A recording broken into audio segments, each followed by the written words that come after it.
Hi students, today's topic is statistics. Statistics is the branch of mathematics that deals with collecting, organizing, analyzing, interpreting and presenting data. आता statistics म्हणजे मराठी त्याला आकडेवारी असं म्हणतो. म्हणजे काय, संख्यांच्या रूपात मांडलेल्या गोष्टी. आता स्टॅटिस्टिक्स म्हणजे जो डेटा आहे त्याला कलेक्ट करणे, त्याला ऑर्गनाईज करणे, ॲनालायझिंग करणे, इंटरप्रिटिंग करणे आणि नंतर डेटा प्रेझेंट करणे, हे स्टॅटिस्टिक्सनुसार आपण करतो. तर कलेक्ट करणे म्हणजे काय, गोळा करणे. ऑर्गनाईज म्हणजे त्याला व्यवस्थितपणे मांडणे. ॲनालायझिंग म्हणजे त्याचं विश्लेषण करणे, म्हणजे एक्सप्लोर करणे. इंटरप्रिटिंग म्हणजे एक्सप्लेन द मिनिंग म्हणजे अर्थ लावणे. आणि नंतर डेटा काय करतो आपण, प्रेझेंट करत असतो. तर मग तो टेबलच्या फॉर्ममध्ये असेल किंवा ग्राफच्या फॉर्ममध्ये असेल, असं वेगवेगळ्या रूपात आपण डेटा काय करू शकतो, प्रेझेंट करू शकतो. तर हा स्टॅटिस्टिक्स जो आहे तो आपण कशासाठी यूज करतो, तर people use statistics to understand pattern, make decision and predict outcomes in area like science, business, sports, medicine असेल किंवा इकॉनॉमिक्स असेल.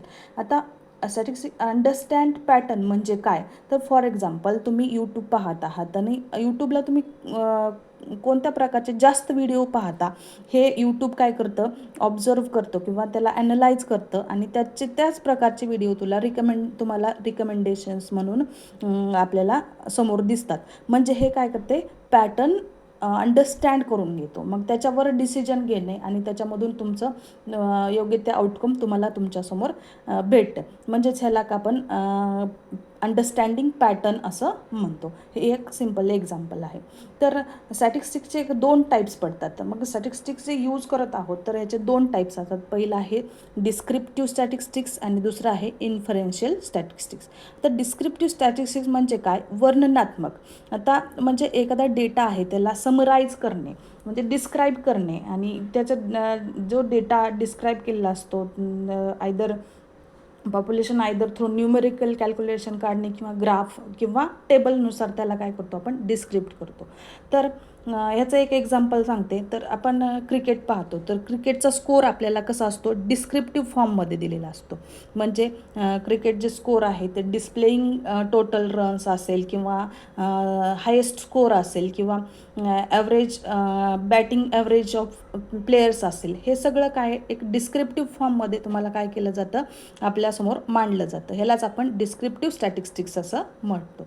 तर जो डिस्क्रिप्टिव्ह स्टॅटिस्टिक्स आहे त्याला समराईज किंवा डिस्क्राईब डेटा करतो. Use data that describe the population either through numerical calculated graph और टेबल. एक्झाम्पल ॲव्हरेज, मेडियन, मोड, ग्राफ्स आणि चार्ट्स हे तुम्ही सांगू शकता. दुसरं आहे तुमचं इन्फरन्शियल स्टॅटिस्टिक्स. इन्फरन्शियल स्टॅटिस्टिक्स म्हणजे अनुमानित. म्हणजे सेकंड टाईप आहे inferential statistics. The use of sample data किंवा large data to make prediction और कन्क्लुजन अबाउट लार्ज ग्रुप. तर म्हणजे काय, तर फॉर एक्झाम्पल एक इलेक्शन सर्वे आहे आणि ह्या इलेक्शन सर्वेमध्ये राज्यातील सर्व मतदारांचा अंदाज लावण्यासाठी आपण काही लोकांचा सर्वे करतो. म्हणजेच ह्याला काय आपण इन्फरन्शियल स्टॅटिस्टिक्स म्हणू शकतो. तर हे आहे दुसरं एक्झाम्पल ह्याच्यामध्ये सांगू शकतो सर्वे म्हणजे हायपोथेसिस टेस्टिंग आणि त्याच्यातली प्रोबॅबिलिटी प्रेडिक्शन म्हणजे कोण जिंकू शकतं किंवा हे आपण सांगणे, ह्यालाच इन्फरन्शियल स्टॅटिस्टिक्स असं म्हणतो.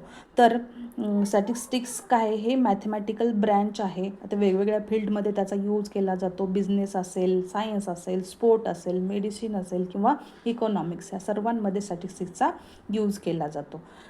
थँक्यू.